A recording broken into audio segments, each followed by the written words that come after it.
Hi, this is Asim. Welcome to A.T Academy. So this is the third lecture of parts of speech chapter that is pronoun, and we will talk about also its types.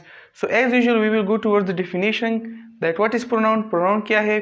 It's the word. एक हमारे पास एक लफ्ज है that is used in place of noun, जो noun की जगह पे use होता है. अभी noun क्या है? हमने इससे पहले along with its types हमने इसको डीपली एक्सप्लेन किया है. तो अगर आपको भी नाउन के बारे में जाना है तो डिस्क्रिप्शन में मैंने लिंक दिया है, आप उधर जा सकते हैं. So it's a word which is place of noun. कैसे यूज होता है? मिसाल के तौर पे Ali is a good boy. For example हमें कहता है, कोई कहता है कि अली के बारे में लिखे. अली कौन है? He is a good boy, he likes mangoes, he is studying in college. Ali Ali. So we again and again we use Ali Ali. To overcome this repetition of Ali we use pronoun. So the concept of pronoun is introduced to overcome the repetition. So instead of Ali we can use he. अभी he हमारे पास क्या है? pronoun है. तो he she ये भी हम पढ़ेंगे. तो pronoun का ये हमारे साथ concept है. अभी इसके 9 types है and we will discuss one by one. So let's move toward that. Personal pronoun. Personal pronoun हमारे पास क्या है? That pronoun which stands for three person. Three person से मुराद in first person, second person, third person. वो pronoun जो first, second, third person के लिए use हो उसको हम personal pronoun कहते हैं. ये सारे हमारे पास personal pronoun है. He, she, it, they, you, we, I. ये सब जो है हमारे पास personal pronoun है.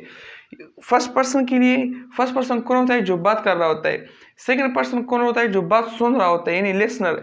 एंड थर्ड पर्सन कौन होता है? जिसके बारे में बात हो रही होती है तो उसको हम थर्ड पर्सन कहते हैं. उन तीनों के लिए जो प्रोनाउन यूज होती है उसको हम क्या कहते हैं? Personal pronoun. अभी इसके मजीद 2 टाइप्स है. इसको हम सब्जेक्टिव प्रोनाउन कहते हैं and objective pronoun.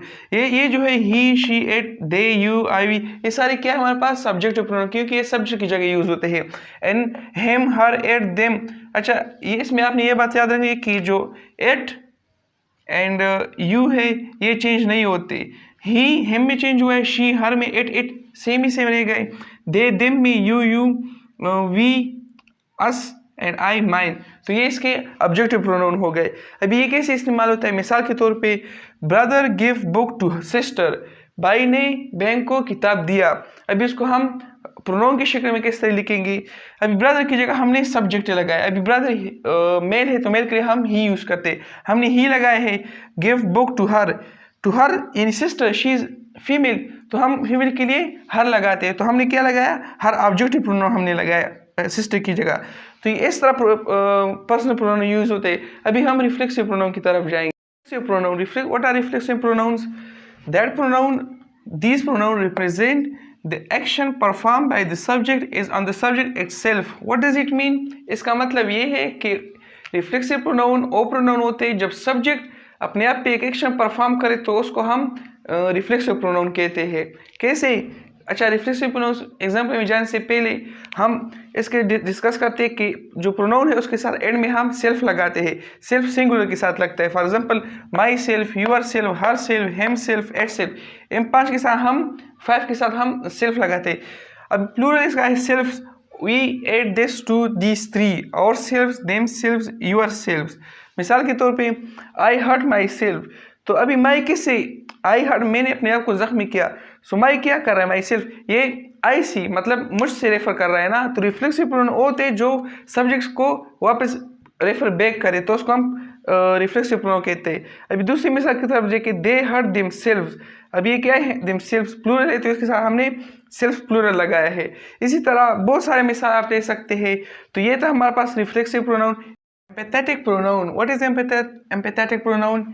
These pronouns are used to emphasize the noun of pronoun. जो emphasize करें यानी जिसको हम मजीद मोर डिस्क्राइब करें नाउन ऑफ प्रोनाउन को तो उसको हम एम्पैथेटिक प्रोनाउन कहते हैं. It's completely opposite to reflexive pronoun. Reflex में हमने कहा था कि it's refer back to noun और pronoun and this emphasize noun of pronoun. For example he himself done the work. उसने खुद ही काम खत्म कर दिया.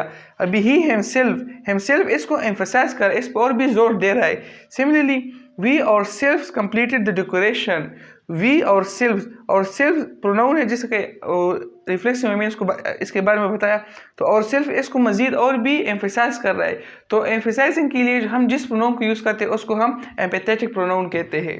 प्रोनाउन. डेमोंस्ट्रेटिव प्रोनाउन क्या है? इट इंडिकेट्स, यह हमें बताता है the object that we try to describe, वो ऑब्जेक्ट जिसको हम डिस्क्राइब बयां करना चाहते हैं, और till the specific distance of an object, और किसी ऑब्जेक्ट का डिस्टेंस बताने के लिए भी हम डिमॉन्स्ट्रेटिव प्रोनाउन यूज करते हैं। हमारे पास 4 डिमॉन्स्ट्रेटिव प्रोनाउन है, 4, दिस, दैट, दीज, दोज। अभी दिस, दीज, ये हम जो चीज़ नियर नज़दीक हमारे पास क्लोज हो उसको लिए इसके लिए हम यूज़ करते हैं, और दैट, दोज, जो हमारे से दूर हो यानी फार हो, मैंने लिखे नियर फार, उसके लिए हम दैट, दोज इस्तेमाल करते हैं। अभी this and that, these are singular with us, and these and those, these are plural with us. अभी इसको हम मिसालों से जानेंगे कि कैसे इस्तेमाल होता है। दिस इज़ अ पेन, ये मिसाल के तौर पर मार्कर पेन है, suppose this is a pen, ये हमारे साथ नज़दीक है। दीज आर पेन्स, अभी नज़दीक है और प्लूरल है, इसके लिए हम क्या यूज़ करते हैं, दीज आर पेन्स। मिसाल दैट और those, that is a tree, अभी ट्री हमसे दूर है तो उसको हम क्या कहेंगे, that is a tree. Those are trees, वो दरख्त है, वो दूर मतलब दूर है हमसे, तो ये है डिमॉन्स्ट्रेटिव प्रोनाउन। 4 है, और ये 2 नियर के लिए उसका है, ये 2 जो हमसे फार हो। So we will move toward the next type of pronoun. Distributive pronoun. What is distributive pronoun? That pronoun which refer to person or thing one at a time. वो pronoun जो किसी person या thing को at a time refer करे, एक at a time refer करे, उसको हम डिस्ट्रीब्यूटिव प्रोनाउन कहते हैं। Distributive pronoun are always singular, ये हमेशा सिंगुलर ही होते हैं। हमारे पास 3 डिस्ट्रीब्यूटिव प्रोनाउन है, and these are each, either, neither. Each का मतलब है हर एक, एवरीवन, एंड नाइदर का मतलब है कोई एक, आइदर का मतलब हर एक, नाइदर का मतलब है कोई नहीं। मिसाल के तौर पे ईच ऑफ यू कैन गो, यानी हर एक जा सकता है। आइदर का आइदर ऑफ यू कैन गो, यानी कोई एक आप में से जा सकता है। मिसाल के तौर पर 2 बंदे हैं, दोनों कह रहे हैं कि हमें पानी पीना है, तो मैं कहूँगा, फर्स्ट कहूँगा each of you can go to drink water. Similarly कि दोनों जा सकते हैं। अगर मैं आइदर का कहूँ, either of you can go to drink water, अभी फैसला उन दोनों का में से कोई एक जाएगा। और अगर मैं कहूँ कि दोनों ना जाए, तो नाइदर ऑफ यू कैन गो, तो अब दोनों नहीं जा सकते। तो ये था हमारे पास डिस्ट्रीब्यूटिव प्रोनाउन। अब चलते हैं नेक्स्ट टाइप की तरफ, relative pronoun. These are WH words used to join 2 sentences.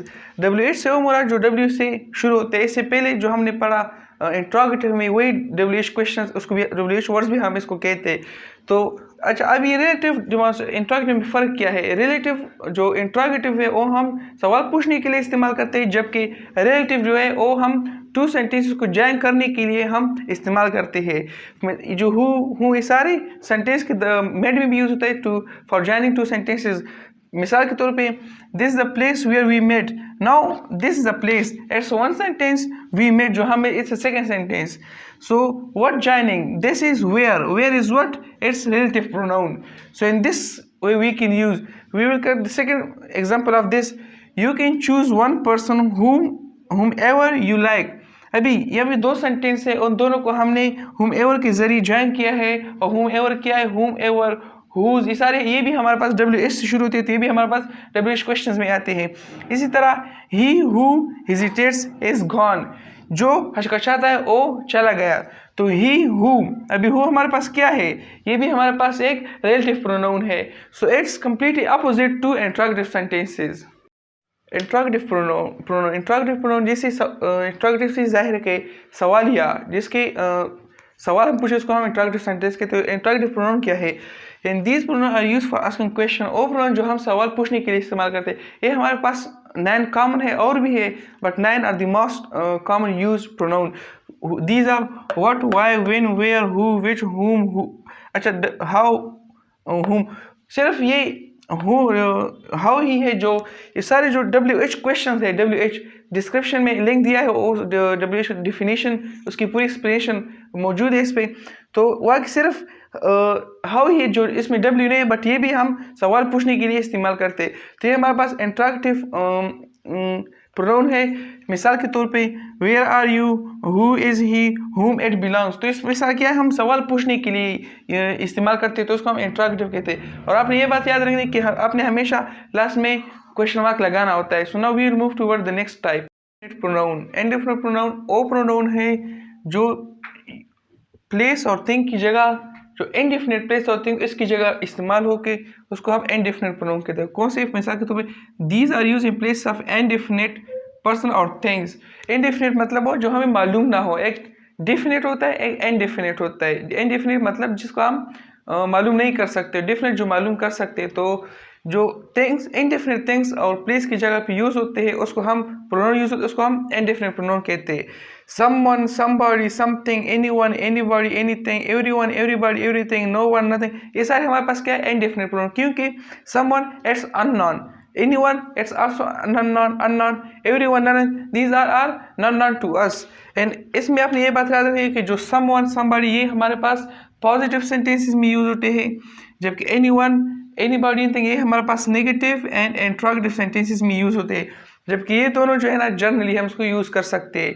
मिसाल के तौर पे someone is in the room, कोई रूम में है, कोई अभी मालूम तो नहीं है कौन है, कोई भी हो सकता है। is there anyone in the room, क्या कमरे में कोई है, हमें तो मालूम नहीं है। everyone is in the room, हर कोई रूम में है, हर कोई से मुराद हमें तो स्पेसिफिक नाम वगैरह मालूम नहीं है ना, हर कोई, तो इसको हम क्या कहते हैं? Indefinite pronoun. And no one is in the room, कोई भी रूम में नहीं है, तो ये था हमारे पास डेफिनेट प्रोनाउन। अभी हम जो लास्ट है पोजेसिव प्रोनाउन उसकी तरफ जाएंगे। प्रोनाउन क्या है? These pronouns are used to show ownership और रिलेशन। पोजेसिव प्रोनाउन वो प्रोनाउन हमारे पास होते हैं जो सब्जेक्ट का ऑब्जेक्ट के साथ रिलेशन या उसकी ऑनरशिप बयान करे, ऑनरशिप में मलकियत या उसका ताल्लुक बयान करे, तो उसको हम पोजेसिव प्रोनाउन कहते हैं। पोजेसिव प्रोनाउन तो हमारे पास बहुत सारे हैं, बट माइन और hers use, these are important. मिसाल के तौर पे this is yours car, yours is use as a possessive pronoun, यानी मतलब ये आपकी गाड़ी है। These are our rooms, ये हमारे कमरे है। That is my home, ओ मेरा घर है। So what, ये हमें क्या बताता है? मेरा घर है मतलब ओ मेरी मिल्कियत है, मुझसे उसका ताल्लुक है, तो ये हमें पोजेसिव प्रोनाउन बताता है। तो ये थे प्रोनाउन और उसके टाइप्स। अगर आपको कोई भी क्वेश्चन हो इससे रिलेटेड तो आप कमेंट सेक्शन में कमेंट करें, हम कोशिश करेंगे आपको रिप्लाई दे दें। और अगर आपने अभी तक हमारा चैनल सब्सक्राइब नहीं किया तो चैनल को सब्सक्राइब करें और आइकन बिल प्रेस करें ताकि आपको मुस्तकबिल में और भी वीडियोज़ का नोटिफिकेशन आ सके। अल्लाह हाफिज़।